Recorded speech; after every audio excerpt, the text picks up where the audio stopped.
আর যখন তাদেরকে বলা হয় তোমরা জমিনের মধ্যে ফিতনা ফাসাদ সৃষ্টি করিও না, জমিনের মধ্যে ফিতনা ফাসাদ সৃষ্টি করিও না, ক্বালু ইন্নামা নাহনু মুসলিহুন, তখন এরা বলে আয় হায় আমরা কিসের অশান্তি সৃষ্টি করব, আমরাই তো সবচাইতে বড় মুসলিহ, শান্তি সমাবেশকারী।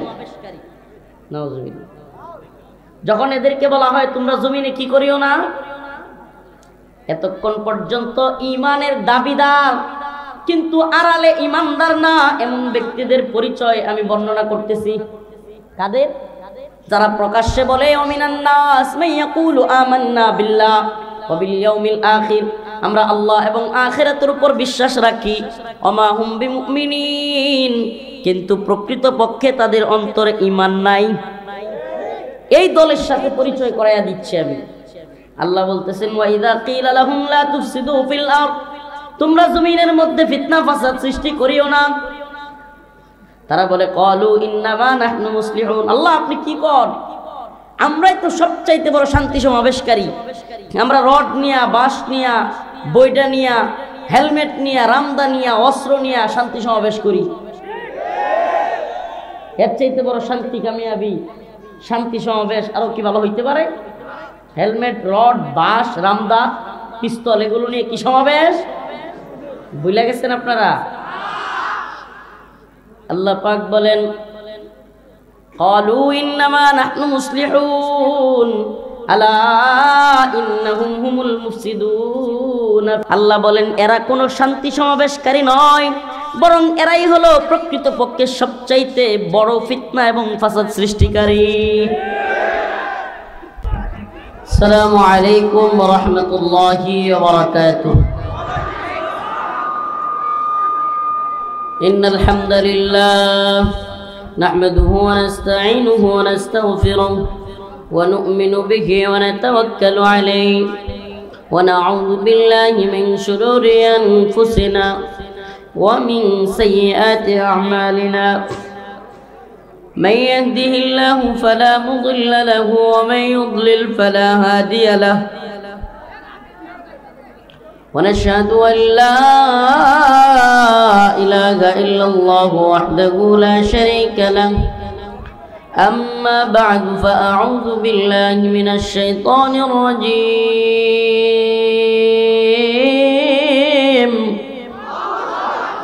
بسم الله الرحمن الرحيم.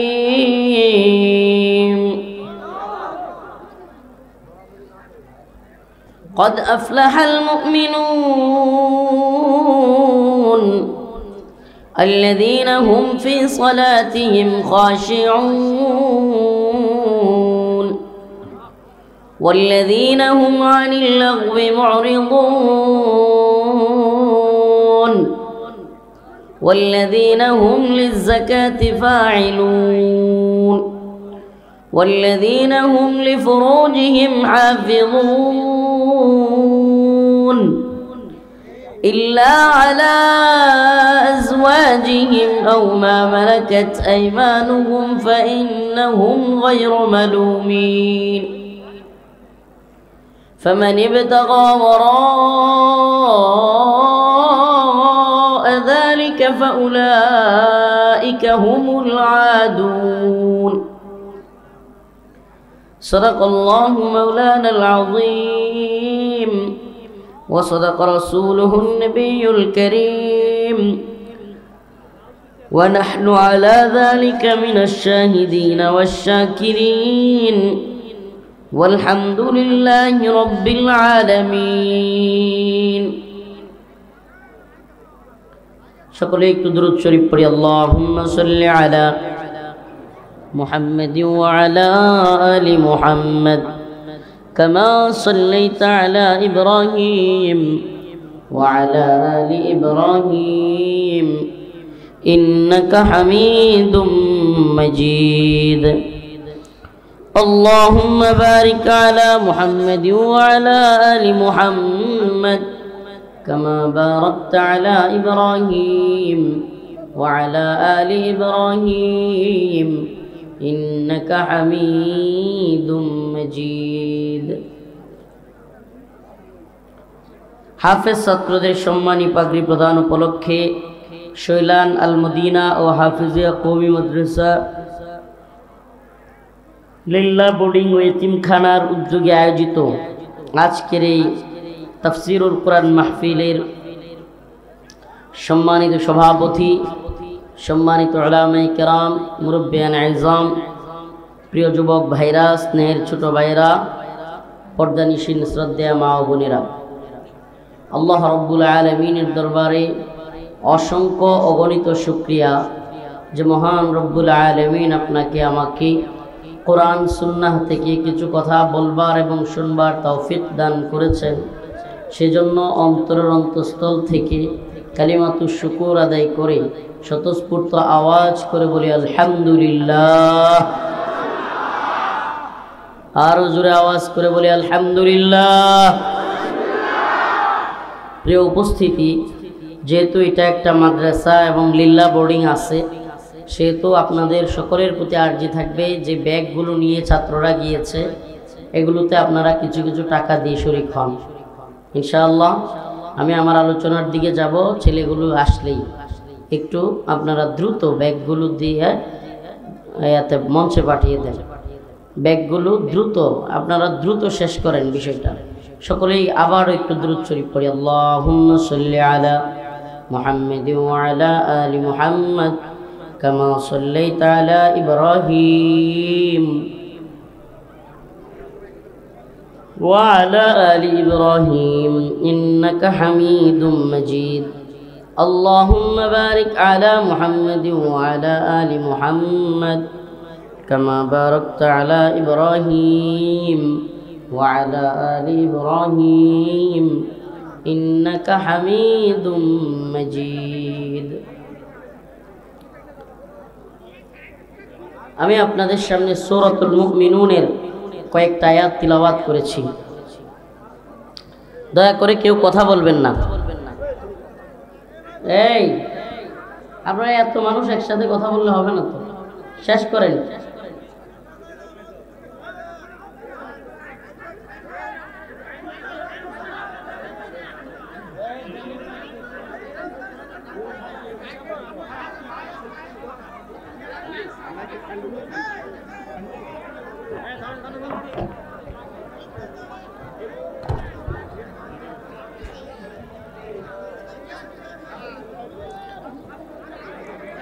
আপনাদের চুপ থাকতে হবে, সবাই সকলে মিলে কথা বললে হবে না।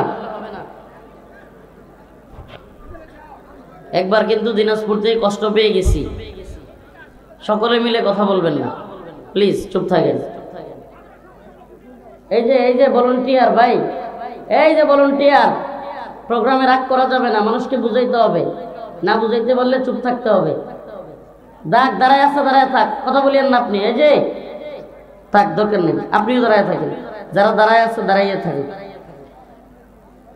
আমি আপনাদের সামনে সূরাতুল মুমিনুনের প্রথম দিক থেকে কয়েকটা আয়াত তিলাওয়াত করেছি। আল্লাহ পাক যদি তৌফিক দান করেন আয়াতগুলোকে সামনে রেখে কিছু কথা বলবার চেষ্টা করব ইনশাআল্লাহ।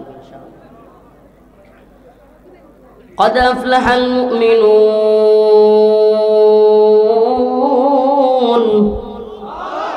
الذين هم في صلاتهم خاشعون।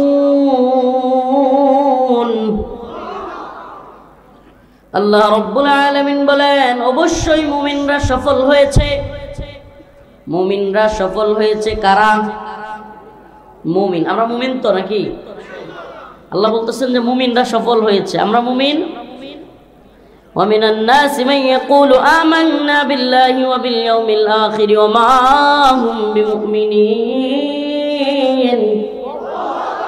আল্লাহ রাব্বুল আলামিন বলেন, ومن الناس من يقول آمنا بالله وباليوم الآخر।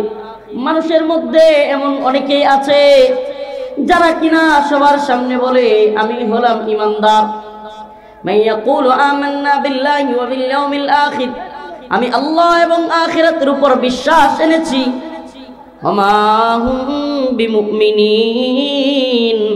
আল্লাহ রাব্বুল আলামিন বলেন অথচ এরা ঈমানদার না।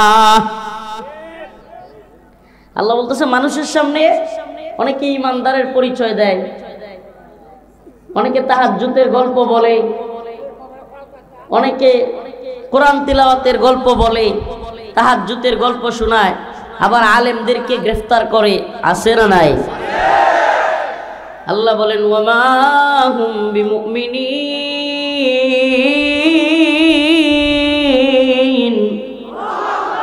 এরা মানুষের সামনে ঈমানের কথা বললে কি হবে? প্রকৃতপক্ষে এরা ঈমানদার নয়। يخادعون الله والذين آمنوا وما يخدعون إلا أنفسهم وما يشعرون। আল্লাহ রাব্বুল আলামিন আরো বলেন, এই সমস্ত লোকেরা যারা মানুষের সামনে ঈমানদারের পরিচয় দেয় কিন্তু অন্তরে ঈমানকে লালন করে না। يخادعون الله والذين آمنوا, তারা মনে করে তারা ঈমানদার এবং আল্লাহকে ধোঁকা দিচ্ছে। ঈমানদারদেরকে এবং আল্লাহরে তারা কি করতেছে? ধোঁকা দিচ্ছে। আল্লাহ পাক বলেন ওমা ইয়াখদাউনা ইল্লা আনফুসাহুম ওমা ইয়াশউরুন, আরে এরা তো ঈমানদার কিংবা আল্লাহকে ধোঁকা দিতে পারে না, বরং এরা নিজেরাই নিজেদেরকে ধোঁকা দেয়। ওয়া ইযা কিলা লাহুম আমিনু কামা আমানান নাস, আল্লাহ রাব্বুল আলামিন বলেন, যখন তাদেরকে বলা হয় তোমরাও পূর্ববর্তী যারা আমার উপর শক্তভাবে ঈমান এনেছে তাদের মতো ঈমান আনো, ওই সময় ওই লোকেরা বলে ক্বালু ওয়া নুমিনু কামা আমানাস সুফাহা, আমরা কি ওই নির্বুধ মৌলবীরার মতো, ওই নির্বুধ মোল্লা মৌলবীদের মতো ঈমান আনবো? এবার কয় না, নাউজুবিল্লাহ। ওই লোকেরা বলে না, আমরা মোল্লা মৌলবী ওই উগ্রপন্থী মৌলবাদী মৌলবীদের মতো বুকাদের মতো আমরা ঈমান আনবো না, নাউজুবিল্লাহ। আল্লাহ বলেন ক্বালু ওয়া নুমিনু কামা আমানাস সুফাহা আলা ইন্নাহুম হুমুস সুফাহা। আল্লাহ পাক বলেন এরা আলেমদেরকে বোকা বলে, নির্বুধ বলে, এরা বলে তারা আলেমদের মতো পূর্ববর্তী সাহাবীদের মতো ঈমান আনবে না। আল্লাহ বলেন আনুমিনু কামা আমানাস সুফাহা আলা ইন্নাহুম হুমুস সুফাহা, আসলে মূলত এরাই হলো প্রকৃত বোকা এবং নির্বুধ, এরাই আসল বোকা। যারা মুমিনদেরকে বোকা বানাইতে চায়, ধোঁকা দিতে চায়, আল্লাহকে ধোঁকা দিতে চায়, মানুষের সামনে তাহাজ্জুদের গল্প শোনায় আর ছোট ছোট বাচ্চা ছেলেদেরকে পর্যন্ত নির্যাতন করে, গুলি করে হত্যা করে। ওয়াইদা কিলা লাহুম লা তুফসিদু ফিল আরদ, আর যখন তাদেরকে বলা হয় তোমরা জমিনের মধ্যে ফিতনা ফাসাদ সৃষ্টি করিও না, জমিনের মধ্যে ফিতনা ফাসাদ সৃষ্টি করিও না, ক্বালু ইন্নামা নাহনু মুসলিহুন, তখন এরা বলে আয় হায় আমরা কিসের অশান্তি সৃষ্টি করব, আমরাই তো সবচাইতে বড় মুসলিহ, শান্তি সমাবেশকারী। নাউজুবিল্লাহ। যখন এদেরকে বলা হয় তোমরা জমিনে কি করিও না, এতক্ষণ পর্যন্ত ঈমানের দাবিদার কিন্তু আড়ালে ঈমানদার না এমন ব্যক্তিদের পরিচয় আমি বর্ণনা করতেছি। কাদের? যারা প্রকাশ্যে বলে ওমিনান নাস মাইয়াকুলু আমান্না বিল্লাহ ওয়া বিল ইয়াউমিল আখির, আমরা আল্লাহ এবং আখিরাতের উপর বিশ্বাস রাখি, ওমা হুম বিমুমিনিন, কিন্তু প্রকৃতপক্ষে তাদের অন্তরে ঈমান নাই। এই দলের সাথে পরিচয় করায়া দিচ্ছি আমি। আল্লাহ বলতেছেন ওয়াইদা কিলা লাহুম লা তুফসিদু ফিল আরদ, তোমরা জমিনের মধ্যে ফিতনা ফাসাদ সৃষ্টি করিও না, তারা বলে ক্বালু ইন্নামা নাহনু মুসলিহুন, আল্লাহ আপনি কি কর, আমরাই তো সবচাইতে বড় শান্তি সমাবেশকারী, আমরা রড নিয়া, বাঁশ নিয়া, বইটা নিয়া, হেলমেট নিয়া, রামদা নিয়া, অস্ত্র নিয়া শান্তি সমাবেশ করি। এর চাইতে বড় শান্তি কামিয়াবি শান্তি সমাবেশ আরো কি ভালো হইতে পারে? হেলমেট, রড, বাঁশ, রামদা, পিস্তল এগুলো নিয়ে কি সমাবেশ? ভুলে গেছেন আপনারা? আল্লাহ পাক বলেন ক্বালু ইন্নামা নাহনু মুসলিহুন আলা ইন্নাহুম হুমুল মুফসিদুন, আল্লাহ বলেন এরা কোনো শান্তি সমাবেশকারী নয়, বরং এরাই হলো প্রকৃতপক্ষে সবচাইতে বড় ফিতনা এবং ফাসাদ সৃষ্টিকারী। প্রিয় ভাইরা আমার, আমি আপনাদের সামনে আজকে অনেক ঠান্ডা, যেহেতু প্যান্ডেলও করে নাই, কষ্টকর হয়ে যাচ্ছে, তো আমি আপনাদের সামনে জাস্ট মুমিন সফল হবে কোন পথে, ইমানদারের সফলতার পথ কোনটা, এবং ব্যর্থ মুমিন কারা, ইমানের পরিচয় দিয়ে ইমানদার দাবি করে ব্যর্থ জীবন যাপন করছে কারা, এরা হলো দুনিয়ার জিন্দেগিতে লাঞ্ছিত, আর আখিরাতে এদের জন্য আছে কঠিন শাস্তি। সুবহানাল্লাহ। আখিরাতে কি আছে? লোক সামনে বড় বুজুর্গ, বড় পিসাব, বড় হুজুর, বড় তাহাজ্জুদওয়ালা, বিরাট কিছু, কিন্তু আড়ালে সবাই জানে আড়ালে কি অবস্থা। আল্লাহর সাথে মুআমালা ক্লিয়ার রাখতে হবে। ইমানদারের পরিচয় কি? দুর্নীতি করা, ঘুষ খাওয়া, সুদ খাওয়া, পতিতালয়ের লাইসেন্স দেয়া, মদের লাইসেন্স দেয়া, সুদের ব্যাংক চালু করা, এগুলো ইমানদারের সিফত। তো ইমানের দাবি করে মানুষকে হত্যা করলে, আলেমদেরকে জেলে নিলে, আলেমদেরকে রিমান্ডে দিলে, নির্যাতন করলে, ফাঁসি দিলে, দেশকে ভারতের কাছে বিক্রি করে দিলে, তাহলে কি ইমানদার হয়? নাকি ওই ব্যক্তি ইমানের দাবিতে প্রকৃতপক্ষে আল্লাহ যে বলেছেন ওমা হুম বিমুমিন, এদের অন্তরে প্রকৃতপক্ষে কোনো ইমান নাই। এরা যদি ইমানদার যেই কথা বলেছে এই কথার সাথে একমত হইতো, তাহলে আল্লাহকে অসন্তুষ্ট করত, বলেন না, করতো না, আল্লাহকে নারাজ করতো না, আল্লাহর বিরুদ্ধে অবাধ্য হইতো না, আল্লাহর আইনগুলোকে বাতিল করতো না। আল্লাহ পাক বলেছেন হাল্লাল্লাহুল বায়' ওয়া হাররামার রিবা, আমি ক্রয় বিক্রয়কে হালাল করেছি, সুদকে করেছি হারাম, অথচ সুদের ব্যাংকের লাইসেন্স দেওয়া হলো। আল্লাহ পাক বলেছেন ইন্নামাল খামর ওয়াল মাইসির ওয়াল আনসাব রিজসুম মিন আমালিশ শাইতান, মদ জুয়া এগুলো শয়তানের কাজ, এগুলো মুমিনের জন্য হারাম, অথচ সেই মদের বারের লাইসেন্স দেয়া, জুয়া খেলার, ক্যাসিনো ব্যবসা চালু করা। আল্লাহ পাক বলেছেন আয-যানিয়াতু ওয়াজ-যানি ফাজরিদু কুল্লা ওয়াহিদিন মিনহুমা মিআতা জালদা, ব্যভিচারিণী পুরুষ এবং মহিলা এদেরকে বেত্রাঘাত করতে হবে, বিবাহিত হলে পাথর মেরে হত্যা করতে হবে, অথচ বাংলাদেশে পতিতালয়ের লাইসেন্স দেওয়া হলো। আমাকে বলেন, প্রত্যেকটা ক্ষেত্রে আল্লাহর আদেশ অমান্য করে, আল্লাহর আয়াতের, আল্লাহর কোরআনের বিরুদ্ধে দাঁড়িয়ে সেই ব্যক্তি তাহাজ্জুদ গুজার আর ইমানদার দাবি করলে কোনো লাভ আছে? লাভ আছে?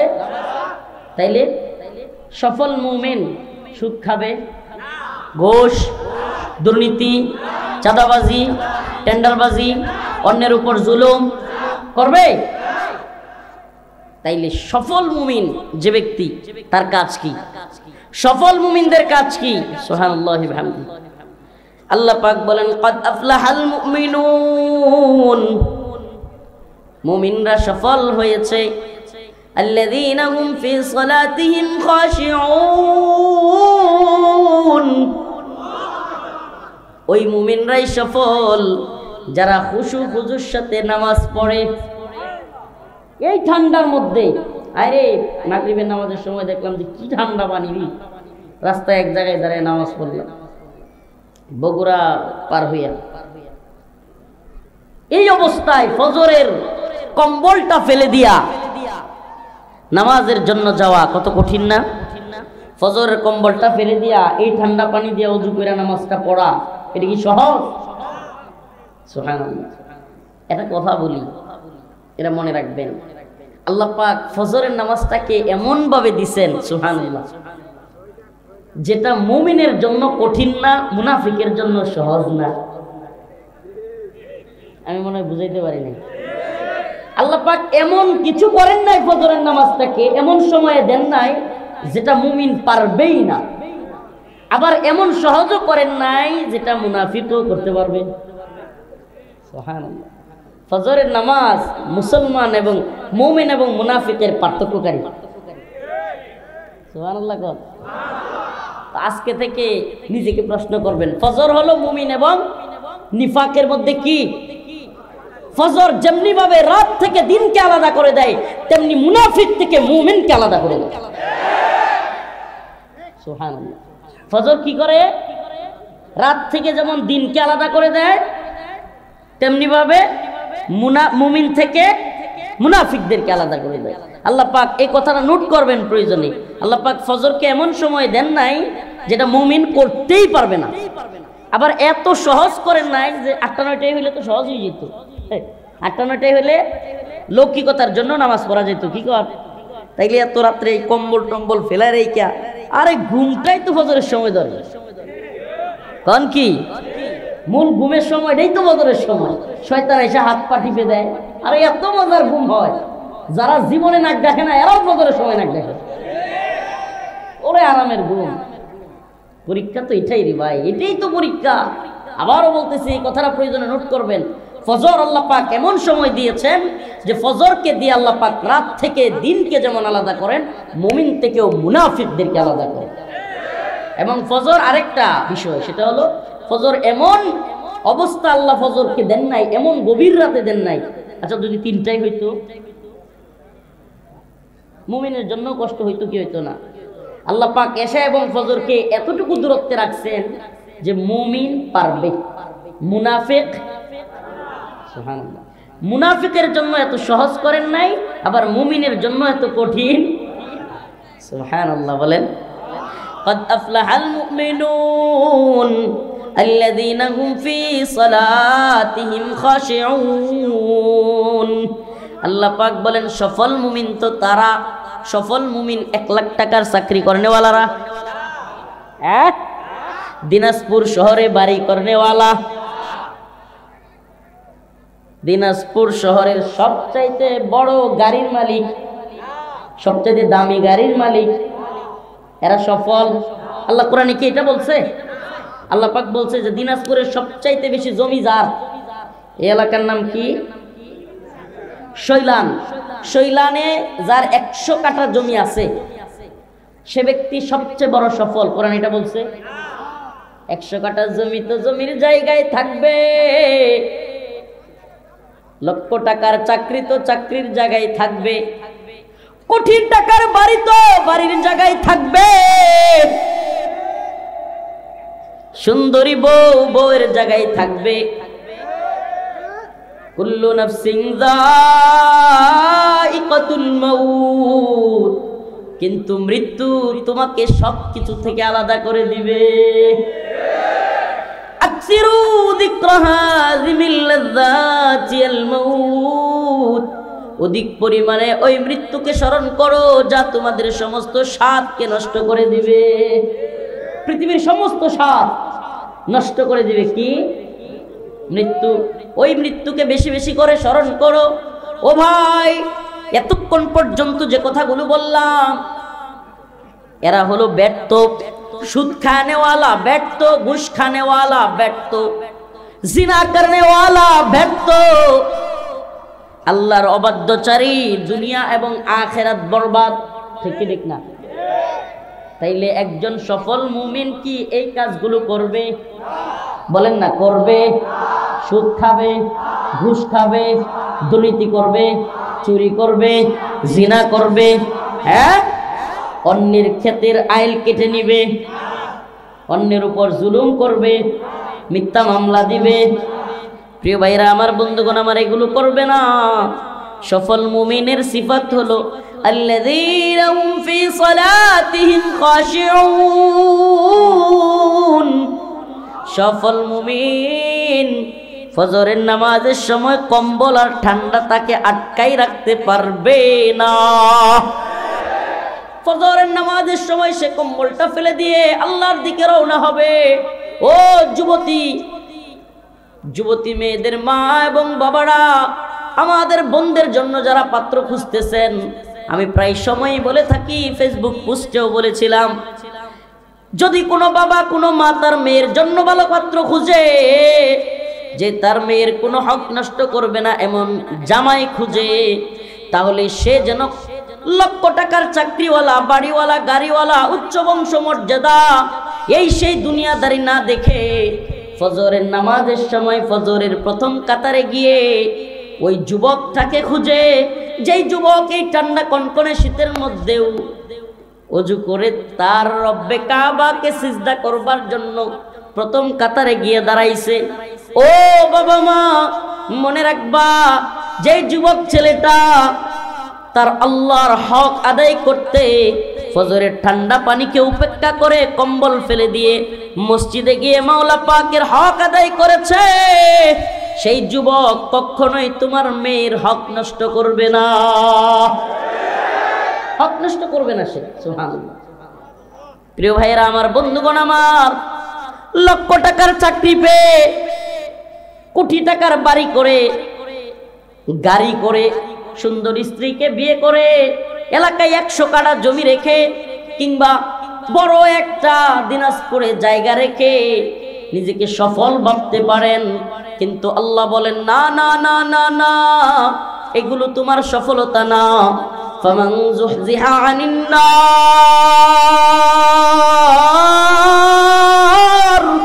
ওয়া উদখিলাল জান্নাতা ফাকাদ ফাজ ওয়ামাল হায়াতুদ দুনিয়া ইল্লা মাতাউল গুরুর। আল্লাহ রাব্বুল আলামিন বলেন, এগুলো কোনোটাই মুমিনের সফলতা নয়। মুমিন তো তখনই সফল যখন আল্লাহর জাহান্নাম থেকে সে মুক্তি পাবে। ফামান যুহজিহা আনিন নার ওয়া উদখিলাল জান্নাহ, এবং সে যখন জান্নাতে প্রবেশ করতে পারবে, ফাকাদ ফাজ, সে তখনই হলো চূড়ান্ত ভাবে সফল। তার মানে দুনিয়া আমাদের সফলতার জায়গাই না, এই দুনিয়া আমাদের, ওরে কোটি টাকার বাড়িওয়ালা, এসি করা রুম, টাকার অভাব নাই, এসি একবার 24 করে, একবার 25, একবার 22 করে, একবার 23। হাইরে সারা রাত এসির রিমোট নিয়ে গুতাগুতি করতে করতে রাত শেষ, ঘুম আর ধরে না, ঘুমের ট্যাবলেট খায়, ঘুম হয় না।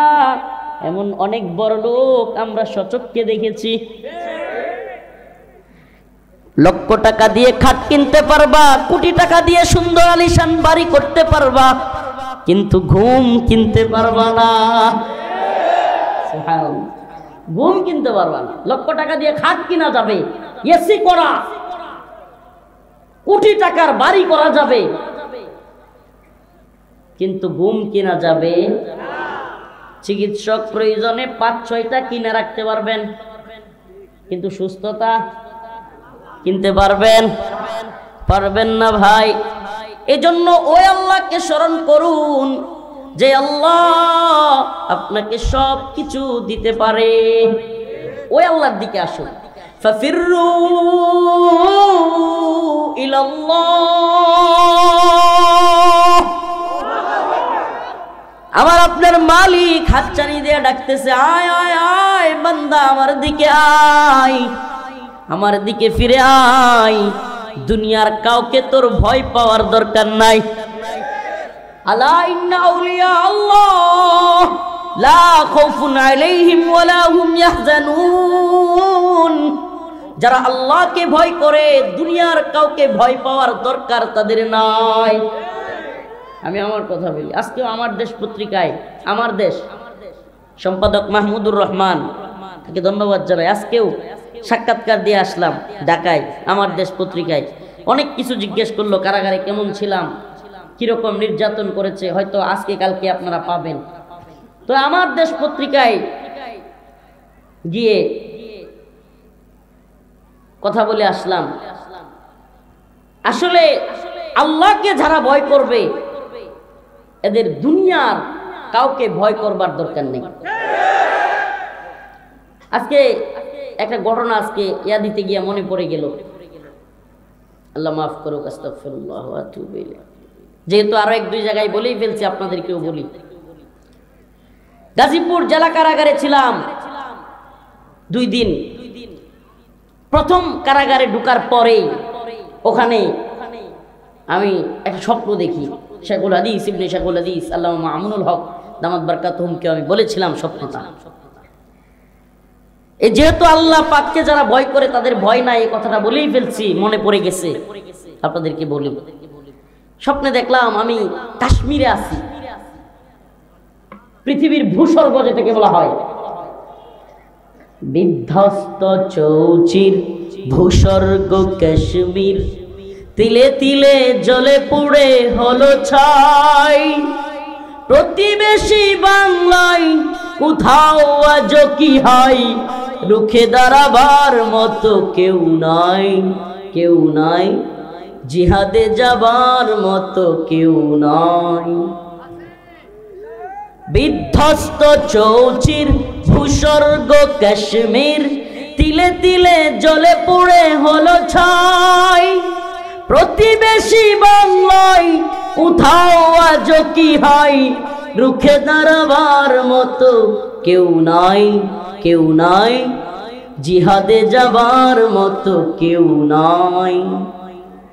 জেগে ওঠো, জেগে ওঠো, ঘুমন্ত তিতুমির, ভারতে আঘাত হলো ত্রাস হয়ে দিল্লির। তোমাদের পায়ে কেন গোলামের জিঞ্জির, ইতিহাসে আজ কেন জয় নাই, জয় নাই, জিহাদে যাবার মতো কেউ নাই। মনে পড়ে যায় সেই দিনগুলোর কথা, কারাগারে থাকতে চিৎকার করে বলে রণাঙ্গনের সেই শাহাদাত পিয়াসী গজলগুলো গাইতাম, শুয়ে যাইতাম। হঠাৎ করে স্বপ্ন দেখি কাশ্মীরে আছি। ওয়াল্লাহি একটুও বাড়িয়ে বলছি না, শেখুল হাদিস আল্লামা মামুনুল হক সহ তৎকালীন হেফাজতের অনেকের সাথে আমি আমার স্বপ্নটা শেয়ার করেছিলাম। ভিতরে থাকতেই দেখলাম কাশ্মীরে কারাগারে আমি বন্দী। আমার পাশের রুমে পৃথিবীতে না দেখা এক সুন্দরী রমণী আমার পাশের রুমে বন্দী অবস্থায়, পৃথিবীতে না দেখা এমন এক সুন্দরী। ওই বোন একটা কোণ থেকে আমি এখনো যেন আমি চোখ বন্ধ করলে দেখতেছি ওই কোণায়, আল্লাহকে সাক্ষী রেখে বলছি, ওই কোণা থেকে আওয়াজ আসতেছে, আখি আখি লা তাহজান ইন্নাল্লাহা মা'ানা, হে ভাই ভয় নাই, আল্লাহ আমাদের সাথে আছে। আখি লা তাহজান, এই শব্দটা এখনো আমি চোখ বন্ধ করলে শুনি। আখি লা তাহজান, হে ভাই কোনো ভয় নাই। আল্লাহ তাখাফু ওয়া লা তাহজানু, যারা আল্লাহর পথে চলে তাদের কোনো ভয়, কোনো পরোয়া।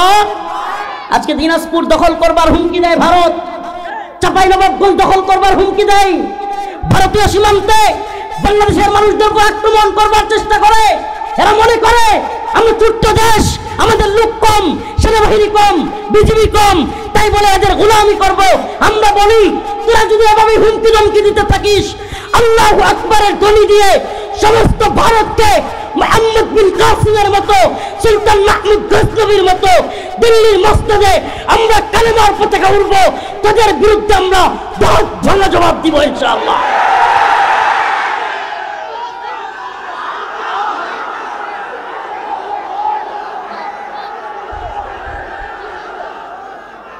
রাজি আছেন তো ইনশাআল্লাহ? হ্যাঁ যুব সমাজ রাজি আছো তো ইনশাআল্লাহ? স্থলবন্দরে যেহেতু আছেন দিনাজপুর এলাকায়, ভারতীয় হামলাগুলো আপনাদের উপর এবং আমাদের উপরই সবার আগে আসবে। আমিও একটা সীমান্তে থাকি, নেত্রকোনায় আমার বাড়ি। আরে সীমান্তে ভয় পাওয়ার কিছু নাই। প্রয়োজন হলে বাংলাদেশের প্রত্যেকটা যুবক সেনাবাহিনীতে রূপান্তরিত হবে ইনশাআল্লাহ। আমরা সীমান্তে বারাক তৈরি করব, প্রয়োজনে হামাসের মুজাহিদদের মতো আন্ডারগ্রাউন্ডে আরেকটা দেশ তৈরি করবো ইনশাআল্লাহ। তবু আমরা ভারতের গোলামি করব না, আমরা আল্লাহর গোলামি করি। কার গোলামি? তো আল্লাহর গোলামি যারা করে এরা দিল্লির গোলামি করতে রাজি। দিল্লির গোলামরা, দিল্লিতে সিদ্ধান্ত হয়েছে নাকি হাসিনা আবার আসবে। পাগলের সুখ মনে মনে, কাগজ উড়ায় টেহা গুনে। পাগলের সুখ মনে মনে, কাগজ উড়ায় টাহা গুনে। তো এই পাগলদের শোক মনে মনে দিল্লিতে নাকি কইছে আপা আইতেছে। এখন হেলো আপা, জি আপা, খাইছেন আপা, বইছেন আপা, এই দল খুব খুশি হয়ে গেছে গা। তোরা একটু খুশি থাক, তাও একটু সান্ত্বনা তো পাইছে নাকি? হ্যাঁ আপা আইতেছে, সান্ত্বনা। আচ্ছা ঠিক আছে, আপা আইবেন, আপা আসুক, আমরাও চাই। আপারে আমার তো ইচ্ছা আপা আওয়ার পরে মতিঝিলের শাপলা চত্বরে ট্রেনের উপর ঝুলাইয়া প্রথম 2-3 দিন টানা তারে জুতা মারতে দেওয়া হবে। এরপরে মারতে মারতে এরপরে তাকে মৃত্যুদণ্ড দেওয়া হবে। কতদিন জুতা আর ঝাড়ু আর থুতু দিতে দিতে হবে না সারা দেশবাসীকে? এদেশে আলেমুল আমাদেরকে জেলে নিয়েছে আওয়ামী লীগ, ঠিক কি ঠিক না? রিমান্ডে নিয়েছে আওয়ামী লীগ, ঠিক কি ঠিক না? ফাঁসির কাস্টে দেশের সর্বোচ্চ আলেমদেরকে ঝুলিয়েছে আওয়ামী লীগ। আমাদের দেশের সবচাইতে বড় আলেমদের একজন আল্লামা সাইদি রাহিমাহুল্লাহকে হত্যা করে বের করেছে আওয়ামী লীগ। এই আওয়ামী লীগ ছোট ছোট বাচ্চাদেরকে গুলি করে হত্যা করেছে। এই আওয়ামী লীগ বিশ্বজিৎকে হত্যা করেছে, আবরার ফাহাদকে হত্যা করেছে, এমসি কলেজে স্বামীর সামনে স্ত্রীকে ধর্ষণ করেছে। এই আওয়ামী লীগ হাজার হাজার কোটি টাকা বিদেশে পাচার করেছে। এই আওয়ামী লীগ দেশকে দিল্লির গোলামে পরিণত করেছিল। এত অপরাধ করবার পরেও তোদের হিম্মত হয় কিভাবে? বাংলার জনগণ এখনই ভুলে গেছে, এখনই ভুলে গেছে। যদি লাফালাফি করিস গ্রামে গঞ্জে ভালো আছিস রে ভাই, কিন্তু বাংলার জনগণকে আর অশান্তি দিতে চাইলে, মুনাফিকি করতে চাইলে গ্রামে গঞ্জেও ভালো থাকতে দেওয়া হবে না। এদের প্রত্যেকটাকে গ্রামে গঞ্জে প্রতিহত করতে হবে। যেইটা মাথা বসাইতে চাইবে ওটা নাক ধরে চাপ দিতে হবে। বাংলাদেশে কম জুলুম হয় নাই। এত জুলুমের পরেও এরা যদি আবারও মাথা বসাইতে চায় তাহলে সেই মাথা ভেঙে আমরা ঘুরিয়ে দিব ইনশাআল্লাহ। রাজি আছেন তো ইনশাআল্লাহ? আমরা মুমিন, আমাদের সিফাত, আমরা নমনীয়, আমরা উদার, আমরা দরদি।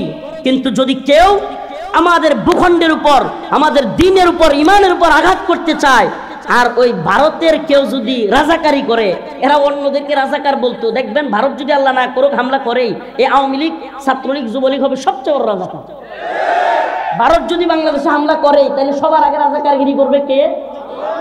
না, আওয়ামী লীগ, ছাত্রলীগ, যুবলীগ এগুলো হবে নতুন রাজাকার। প্রিয় ভাইরা আমার, বন্ধুগণ আমার, এই জন্য পাগলের শোক মনে মনে, কাগজ ওড়ায় টাকা গুনে। আরে এতই যদি ভারত চায় তাহলে মোদিরে বাদ দিয়ে হাসিনারে হ্যাঁ দেশের প্রধানমন্ত্রী বানায় দেয়। আমাদের এত যায় আসে না, কি কর?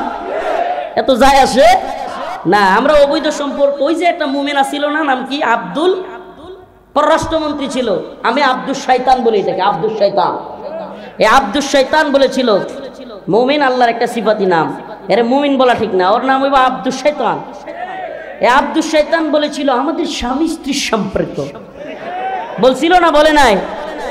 আমরা বলি যে ঠিক আছে তোদের স্বামী স্ত্রীর সম্পর্ক আমরা মানি না, এটা অবৈধ। অবৈধটাকে অবৈধ জায়গায় পাঠিয়ে দিচ্ছি, অবৈধটাকে অবৈধ জায়গায় পাঠিয়ে দেওয়া হয়েছে। প্রিয় ভাইরা আমার, বন্ধুগণ আমার, দেশের সীমান্তের কাঁটাতারে ফেলানির লাশ, অসংখ্য মা বোনের, অসংখ্য ভাইদের লাশ পড়ে থাকে, আর এরা রক্তের সম্পর্ক, এরপরে কি বলে স্বামী স্ত্রীর সম্পর্ক। তো এখন 5 মাস যাইতে পারে না, হাসিনা গেছে, এখন পিরিত কই? ভারত যেহেতু এতই বন্ধু বাংলাদেশের, এখন হুমকি দেয় কেন?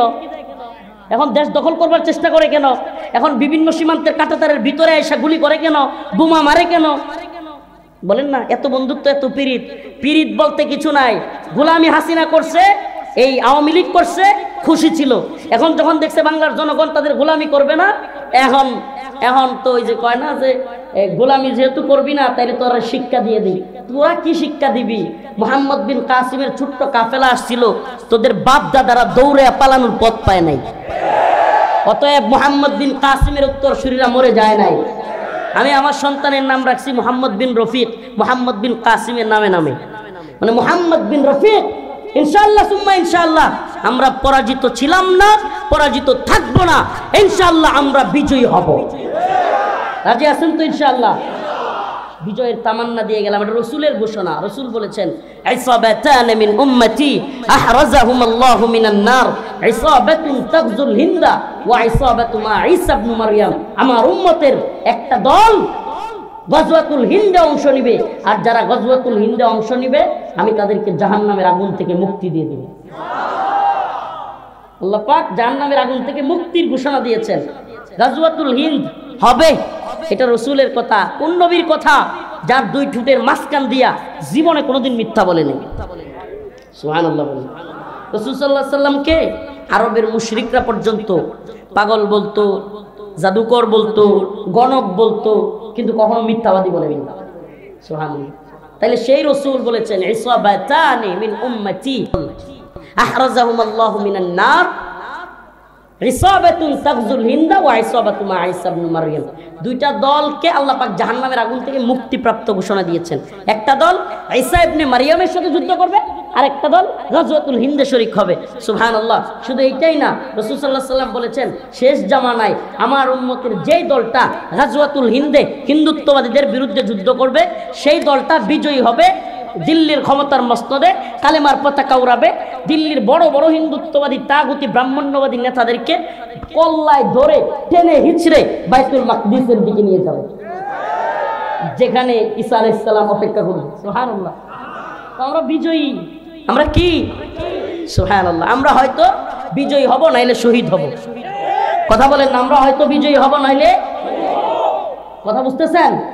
আমরা প্রত্যেকেই এই কথাকে হিম্মত করি, অন্তরের মধ্যে লালন করি, একসাথে স্বাধীন হব, না হলে একসাথে শহীদ হয়ে যাব। কিন্তু গোলামি করব, হয়তো একসাথে স্বাধীন হব, নাইলে একসাথে শহীদ হয়ে যাব, কিন্তু গোলামি করব। সুবহানাল্লাহ। আমরা পৃথিবীতে একমাত্র আল্লাহর গোলামি করতে আসছি, পৃথিবীর কোনো তাগুতি শক্তির না।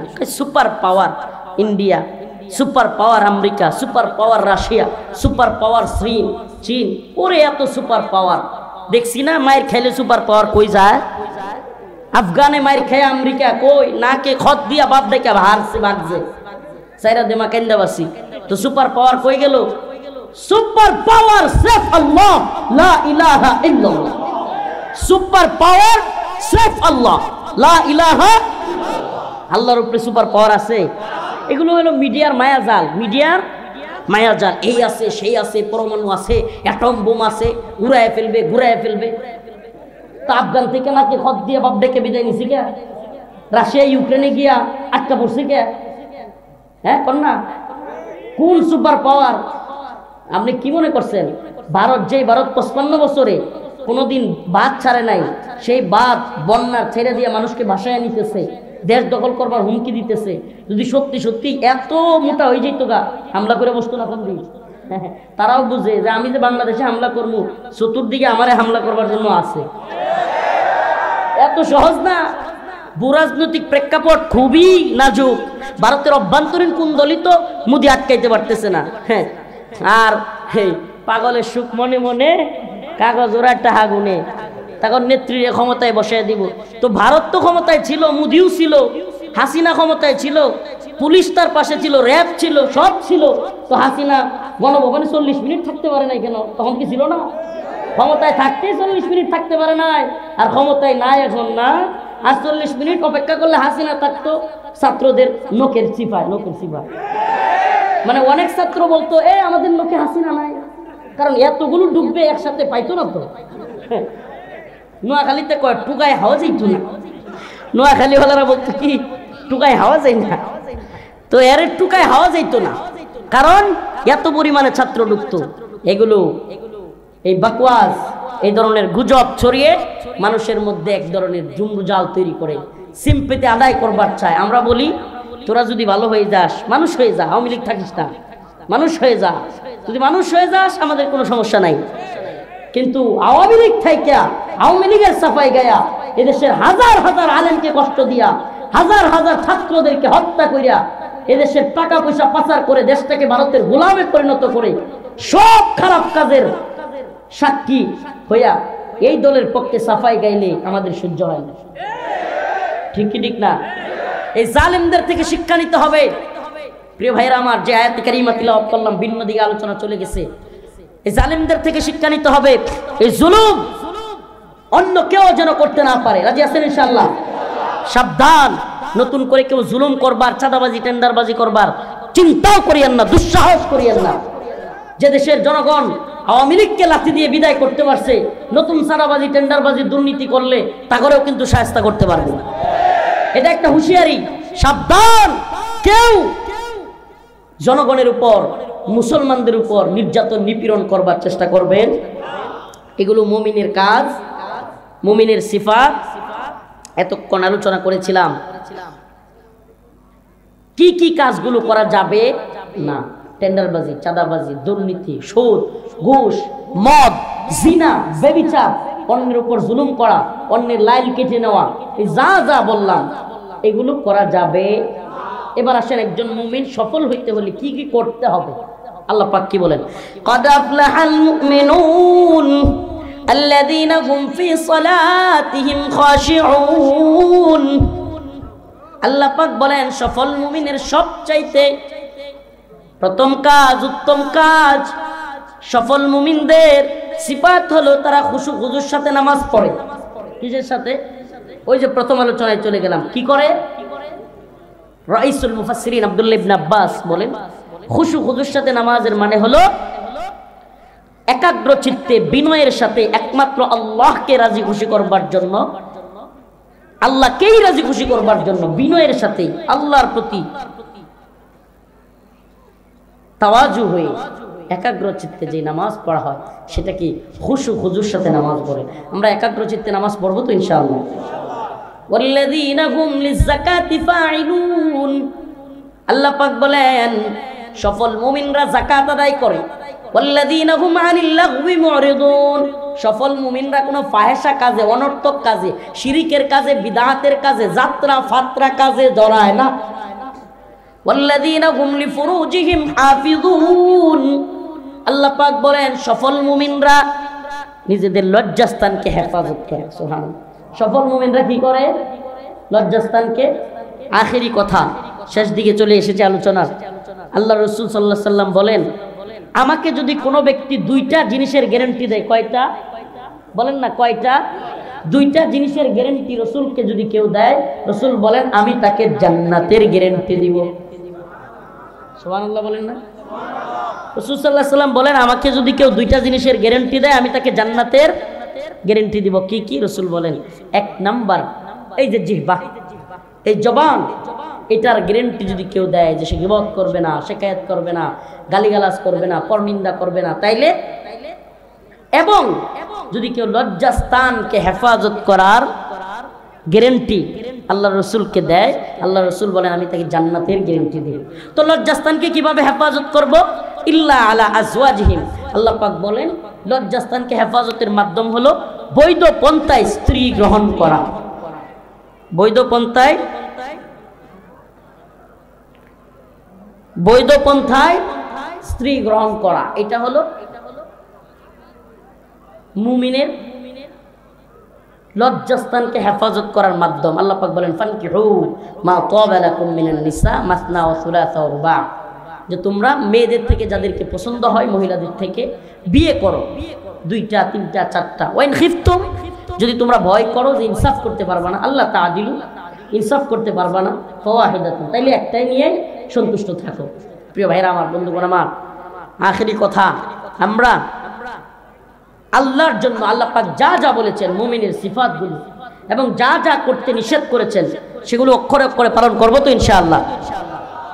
দুর্নীতি করা যাবে, টেন্ডারবাজি করা যাবে, মদ খাওয়া যাবে, জিনা করা যাবে, ব্যভিচার, অন্যের উপর জুলুম, সুদ, ঘুষ, এগুলো করা। তাহলে কি কি করতে হবে মুমিনের কাজ? আল্লাযীনা হুম ফি সলাতিহিম খাশিউন, খুশু খুজুর সাথে নামাজ আদায় করতে হবে। প্রিয় ভাইরা আমার, বন্ধুগণ আমার, একটা লিল্লা বোর্ডিং চালু আছে। আমি ওই সমস্ত মুমিন ভাইদেরকে দেখতে চাই, মুসাফির মানুষ আমি, মাজলুম মানুষ, উঠবেন না, উঠবেন না, মুসাফির মানুষ, মাজলুম মানুষ। কিছু ভাই লিল্লা বোর্ডিংয়ে আছেন, কেউ যে 500, 1000 টাকা, আমি দোয়া করে দেবো ইনশাআল্লাহ যে হুজুর এই লিল্লা বোর্ডিংয়ের জন্য ছাত্রদের জন্য 500, 1000 টাকা দিব, আসেন দেন, মাশাআল্লাহ। নাম কি?